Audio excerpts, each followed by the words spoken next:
Mas que ia mudança política cooperação e Estados Unidos da América, liu ia governação presidente Donald Trump, mas besira na fatin apoia Timor-Leste.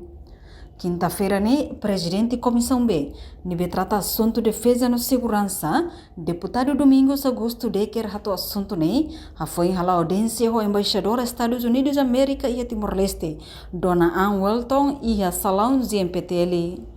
Nia dehang apoia América mai Timor-Leste e setor oi sei na fatin, mas que sirenia presidente Donald Trump halo ona mudança ba política cooperação ona São Balung.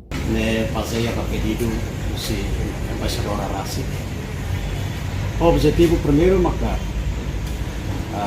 Estados Unidos da América lhe usi embaixadora de Timor-Leste atu partilha informação konaba ajudos nebe América halo lhe usi área oi general nebe balu laution no balu laution primeiro.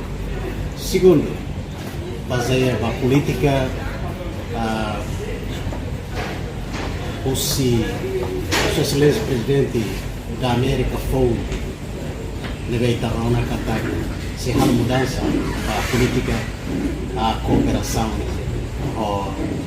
a racial levei política cooperação a área militares levei halo está preocupado com a mas bem felizmente embaixador Rossi salienta kata Estados Unidos da América tinha apoio para Timor-Leste mantém a pátria.